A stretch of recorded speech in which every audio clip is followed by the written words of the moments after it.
this lesson I already foreshadowed, and we'll come back to it now.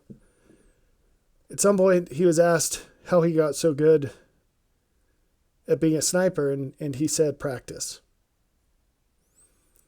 At some point, he said that he did what he was told as well as he could. I think people were criticizing him because at some point the sentiment towards the Soviets changed and people had problems with the fact that he had killed more than 500 of them when they were at war. And so he said he did what he was told as well as he could. Now, I want to merge these two ideas together. A lot of times we think that being good at something is a question of inherent talent, and sometimes it is, but more often than not, talent only gets you so far even when you have it. And over time, practice will overtake talent. Tenacity will overtake talent. And so as we look towards things that have higher value than what is easy, more often than not, it's a question of how tough you are, how tenacious you are, how much you're willing to practice, how much you're willing to fail and keep going. And anyone who is successful will probably tell you this. And it applies in every facet of life. It doesn't matter where you start. It's whether you keep going. So, in textbook humility, I told you what this guy said. How did you become such a good sniper? Practice. Why did you do what you did? I was doing what I was told as well as I could. There's so much deep wisdom in these responses, but I want to give you some facts from this guy's missions. His idea of practice, of doing what he was told as well as he could, these sound like minimizing statements. Here's how he fulfilled this. Things like he would keep snow in his mouth for hours, all day long, but snow in his mouth, to reduce the steam that would come out of his mouth as he was lying on the ground in weather as cold as 40 degrees below zero. And we'll get into this in the next video. He would reach his position before the sun rose and stay there until after it went down.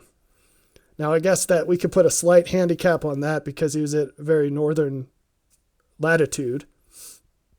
And so short days at that time of year, but whatever. Okay? These were not minor things, but he saw them as minor things. He didn't say this, but it's not too far from what he said to say, I was just doing my job. In other words, like, my performance was great, but I was just doing my job. Everybody should have been a great sniper, in essence, right?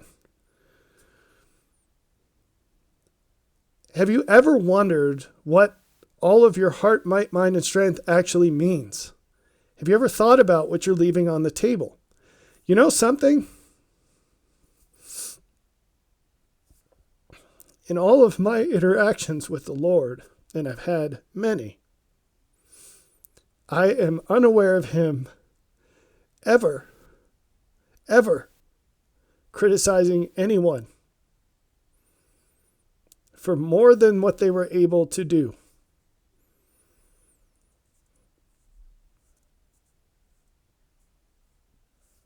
He just wants a willing heart.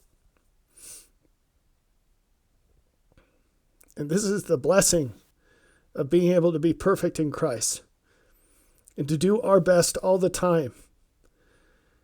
Even though it's so much less than what he could do in our place. If we live up to what we believe he would do in our place, which isn't the same, if we just do our best, we are entitled to all the satisfaction and all the blessings from him as if we did live up to his example perfectly.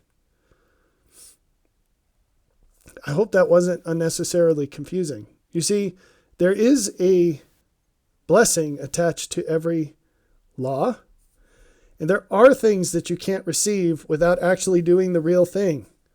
But total freedom from guilt, complete lack of impedance with our relationship with Christ, unending joy. These and many others besides are blessings that you have the ticket to obtain already. All you have to do is what you're told as well as you can. That being said, it's going to require that you do crazy things that normal people will tell you, oh, God understands. You don't have to be tenacious. You don't have to do what he would do in your place. He understands. Just try. No. If you want to be this kind of sniper, you need to put snow in your mouth all day long and lay on the ground in minus 40 and crawl out there before the sun rises and stay after it sets. But you see, because he did that, he showed it was possible. Snipers before him, and I'm sure there were others that did similar things. Snipers before him could say, oh, well, I mean, who does that? That's crazy. No one does that. No one can do that. It's impossible. You can't do it. But as soon as a guy comes along, one guy, and he does it, it's not theoretical anymore. The hardest part's been done. All you have to do is follow the example. The trail's been cut. It's much easier to follow a trail than it is to clear a trail. It's like tilling up a fully prepared farm and planting it for the 50th time versus clearing the land for the first time. It is a universe difference. I want to read this passage from Luke 17, starting in verse 5. And the apostle said unto the Lord, increase our faith. And the Lord said, if ye had faith as a grain of mustard seed, ye might say unto the sycamore tree, be thou plucked up by the root, and be thou planted in the sea, and it should obey you. But which of you, having a servant plowing or feeding cattle, will say unto him by and by, when he is come from the field, go and sit down to meat?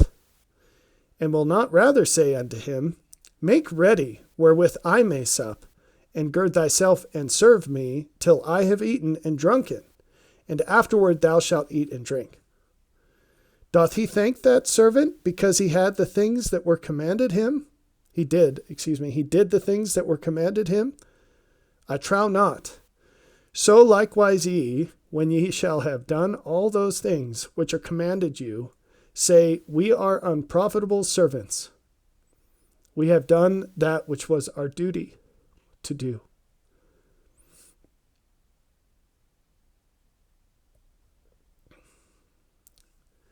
Faithful disciples of Christ look forward to the day when the Lord will look them in the eyes and say, well done, my faithful servant. And do you know what they will say in reply? We are unprofitable servants. We've done that which was our duty to do.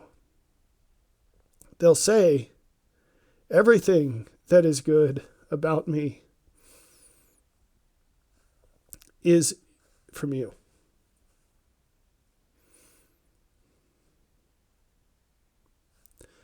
We need to better balance these ideas of being extraordinary, which you will absolutely be extraordinary if you follow the example of Christ. He is the epitome of extraordinary. Anyone that imitates him to any degree will be extraordinary. And on the other hand, this idea that we are unprofitable servants. Now, we pervert this, and people go around saying, oh, we're sinners, we're unprofitable servants. Therefore, we can't do anything exceptional. It's a perversion. If you really believed it, it's a lie. If you really believed you were an unprofitable servant, you would be doing exceptional things, because you're the only kind of person that understands that it's not you, it's Christ in you. And you can't have him in you without doing extraordinary things.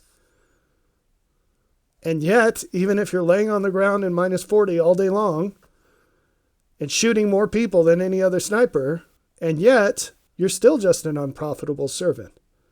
Do you see how these things go together? It's an important lesson.